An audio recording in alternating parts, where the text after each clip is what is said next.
Alrighty. Alright, are we rock and rolling? We're rocking, Bruce. Okay, cool. Rant number 4. Rant number 4, cool. Right, the house band today is Massive Attack from a massive album called Mezzanine. Nice choice, Bruce. Yeah. So we thought we'd do something a bit more chilled out today because Brian's going to be doing a bit of a bass. But before we go into that, Brucey, thanks everyone for putting your comments in for last week there for the ideas for our Paralympic Olympics. Yeah, some of them are good. Some of them are real good. Some of them will probably try. Yes. Probably, yeah. I'm just going to turn the band down again. Okay, you guys shut up a little bit, eh? Here we go. Cool. Yeah, and thank you to Grant, Bulow, and all the other people that helped last weekend. Very cool. Got a good time in the Tapuna Hall. Yeah. I think there was one more thing happening out there before it gets demolished. But last weekend was pretty good. That was cool. I It was a got good a little gig. bit drunk, actually, Brian. Did you? Yeah. Fair enough. It didn't show, eh? No, you did Shit, well. I'm getting good at hiding it then. Yeah, getting good at hiding You're pretty it. good at it, Brucey. Yeah, thanks, man. Yeah, it was good. Good night. I actually bought a painting of myself. Did you? Yeah, bit vain, eh? That's okay, I Yeah. suppose, you know. But- that was the red one of you? Is that the red one? Yeah. But other people were lining it up, and I thought, fuck, I need to have that. Yeah. And so, yeah, it's hanging pride of place in the home now in the lounge, so we can keep looking at it. That's cool. Good. Yeah. Did you buy anything, Brian? No, I didn't. You know why? Because Someone bought you. What Debbie did. Yeah, Debbie might would. It's like we were on show. It was like being a male prostitute a little bit, was it, Brian? I wouldn't know. No. Oh, okay. We won't talk about the war. Okay. Yeah. Okay. Yeah. Yeah. So your Brian was on sale as well, girls. Yeah. So yeah. So thankfully that was a good night, Grant. That was awesome. Very cool. Good musos. Awesome art. Wicked art. Yeah. Good people. Yeah, it was. It was good fun. Good night. Yeah. What else were you going to bring up there, Brian? Have you got something else you're going to bring up? Or we're going went to the gallery there on Sunday. That was really cool. Went down and saw Martine. Martine's got, more about it. Yeah, Martine, my wife, she's one of the finalists in the Miles Art Awards. It's Bay-wide, it might even be nationwide, I think, but she got selected in the final 32 out of fucking close to 200 other artists. So she's stoked with that. She didn't win, but she's been stoked to have her art in there, hanging in the Tauranga Art Gallery. And Brian went down and seen it, and apparently it's pretty awesome to go and see. Well, on Sunday there, they had a whole group of artists that did them were there, and they were explaining all the processes and what they everything they went through to paint it. It was really cool, really interesting. A lot of it was a lot more technical than you thought. Yeah, that was quite cool. Yeah, I always find with artists, there's lots of tears and tantrums. Living with an artist. There's always a story behind it, Brucey. Well, I suppose it's like us when we try to get things right too and perfect. Yeah. When to stop and start and there's tears and tantrums, shit happen. Things get thrown. Totally. Like at work today. Let it go, Bruce. Let it go. I'll let it go. Let it go. Yeah.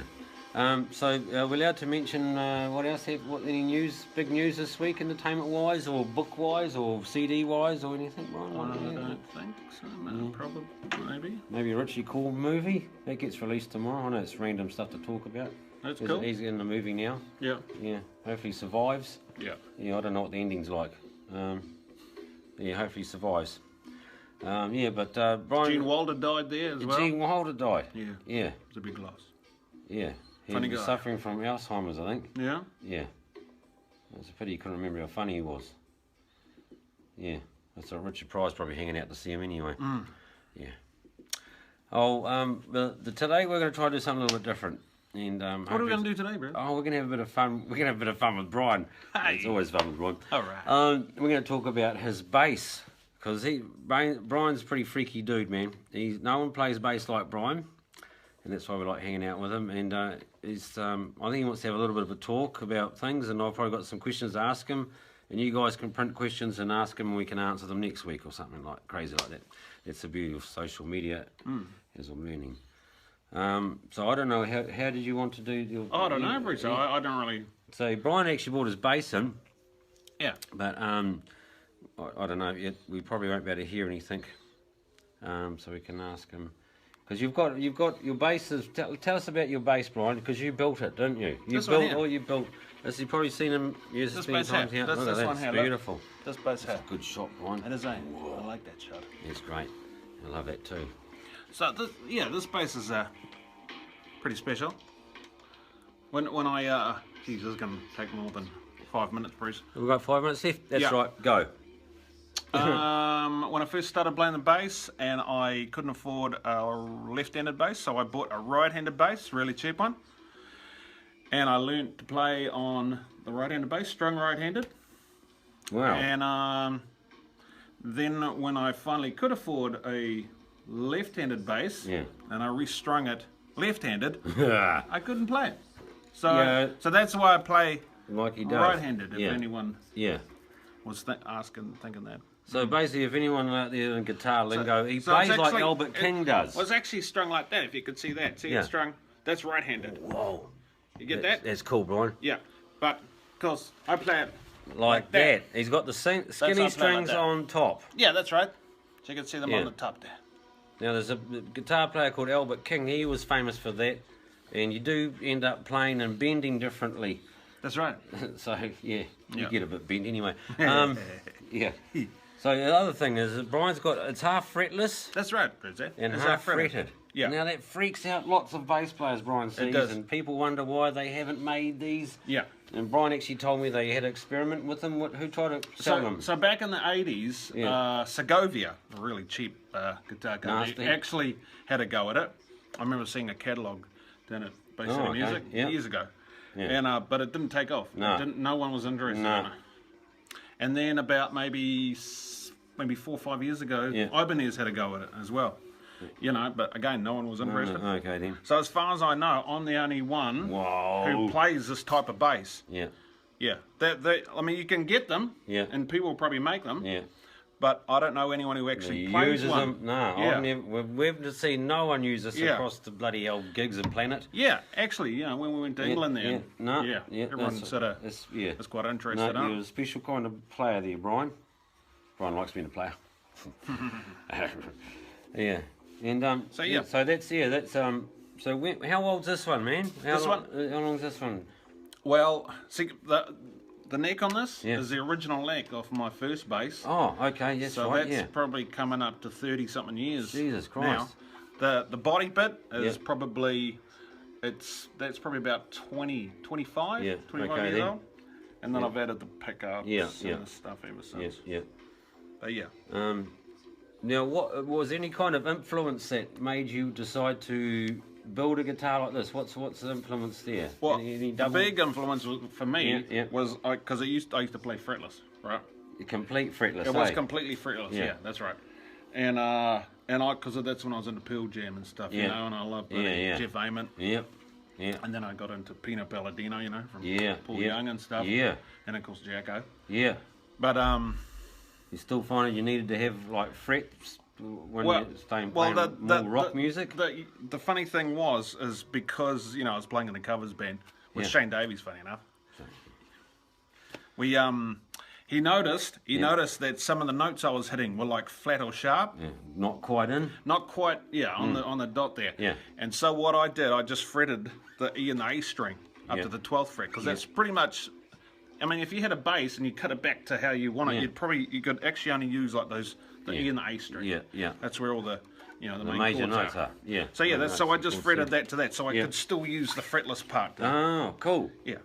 So Oh, that, well, that, so that that- was the idea with that. But then I found out that Segovia had Yeah. done it as well. I went, Yeah. wow, that's pretty cool. Yeah. Have you tried those ones? Their ones?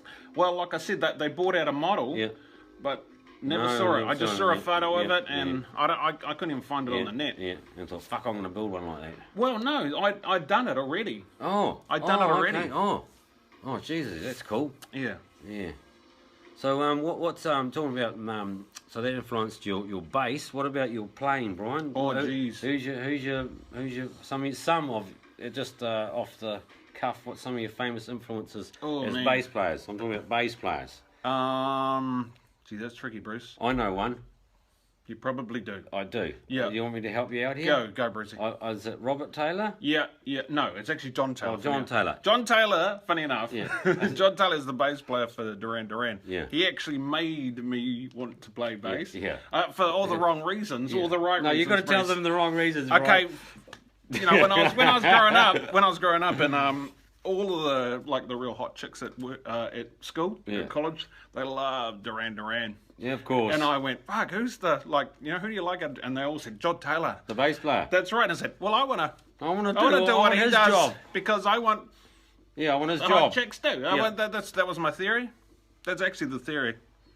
I was checking at the time. Yeah, so that's what happens over it. That's right. It's We've cool, gone a little man. bit over. So I wasn't meant to rude there. That's okay. That's cool. No, we're going to keep going over here. So what about other influences? Actually, I think you probably mentioned another one of your famous bass players. Players is that Jeff Ament. Yeah. Jeff Ament was when I went fretless and I went, I want that sound. So that's what really made me rip all the frets out. Yeah. I wanted to play live and that stuff made me go, whoa. Cool sound. Yeah, that's a good influence John Taylor had over you, though. Yeah, man. That's you got to read that book, apparently. Oh yeah, it's quite funny. Okay, so it's two. Name another three. Who's your top 5 bass players? Billy Sheehan. Oh, there we go. Victor Wooten. Yeah. Oh man, yeah. What else? One more. Jeez. I know it's hard when you're on the spot. James Jamerson. Oh, there we go. Well, he's like the Godfather, isn't he? Really? Oh, yeah. Yeah. They all want to be him, or wanted to be him. He was such a legend. Mad genius, really. Totally. Yeah. Actually, if you want to check out James Jamerson, not many people know about him, but there's a famous movie called In the Shadows of Motown. Yeah. And there's a good story about him on there. Yeah. Yeah, he's quite a tortured genius, but... that's what I love, and he was a genius. Yeah. And that Motown movie I'm talking about, In the Shadows of Motown, it's about the band that played on all the Motown hits, and they've had more number ones than anyone on the planet, in fact. And no one knew realises there was one band that did all of those songs. And they were called, Brian, you know what they're called? The Funk Brothers? Oh, very good. I like that. That's a great name. That is the best name. Funk Brothers. Yeah, that's like you and me, bro. Yeah. Yeah, sometimes you get funky. Yeah. Oh, what else can we... Do we want to go what you use? What's your cabinet, Brian? Does people ask you about what gear you play through? That's quite important, isn't it? You reckon? Well, I don't know, because actually we do that many gigs. Sometimes we use other people's gear, don't we? I wouldn't worry about it. You don't. We'll do that Don't worry another about one. that one. Yeah. Okay. Because we're getting up on time here. Yeah, we are. That's all right. There's a good little rant. It is. Next week we'll get your gear in there, bro. Okay. Have a gig about that. All right. I might bring my favourite gold top in, actually. All right. Yeah. I haven't had that out for a while, actually. Yeah, okay, so that's pretty cool, Brian. Are you happy with that? I hope even people like what we're doing. Yeah, just something a little different, eh? Yeah. I like your bass, Brian. Yeah, me too. Yeah. I'm quite attached to it. Yeah. You look attached. Yeah. All right, then. So, peace out, mofos. Thank you for watching and listening again. And yes, we haven't changed our wallpaper yet. We've still got the sign up here, don't touch the lights and camera, but we do every time we come in here. Yeah. So, all right, peace out, mofos. Thanks for joining us, guys. Yep. We'll see you next week. Awesome.